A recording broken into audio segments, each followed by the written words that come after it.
Nous estimons qu'au cours des 5 dernières années, nous avons perdu à Paris 20 000 logements qui ont été transformés en machines à cash pour touristes.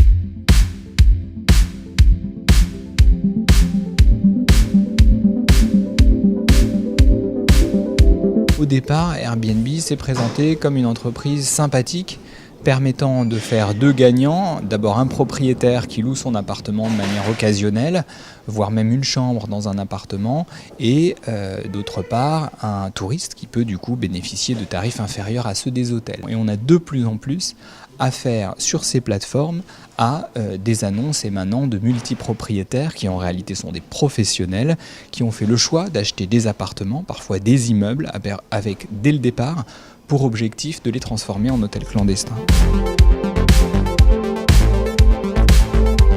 Nous avons eu affaire à un phénomène absolument considérable avec, dans des quartiers, un développement frénétique de ces locations touristiques, avec des conséquences multiples, des logements moins nombreux pour loger les Parisiens.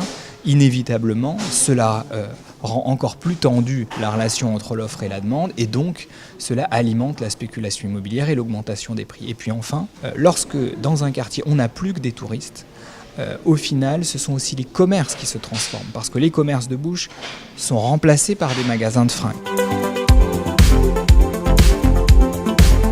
Nous avons aussi ferraillé, notamment avec les parlementaires communistes, pour obtenir des avancées législatives.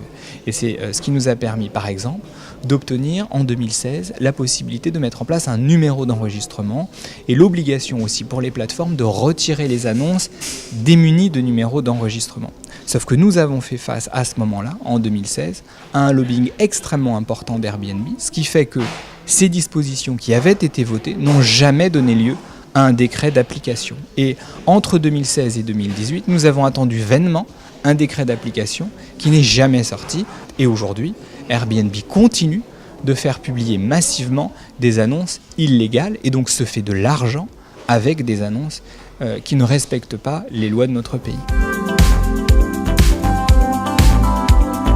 À Paris, les quartiers les plus concernés, ce sont ceux du centre de la capitale, les 4 premiers arrondissements.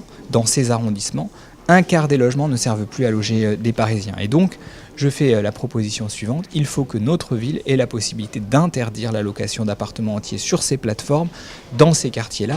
Cela nous permettra de retrouver un peu d'air et de loger à nouveau des familles dans ces quartiers où on a une baisse de population actuellement sous l'effet d'Airbnb. Il y a un risque réel, si nous ne réagissons pas, que ces législations locales, ces législations visant à réguler Airbnb tombent du fait d'une décision de la Commission européenne. Et donc, nous sommes quelques-uns, avec d'autres maires ou adjoints au maire, à avoir décidé de nous coaliser pour parler à la Commission européenne et faire valoir nos arguments.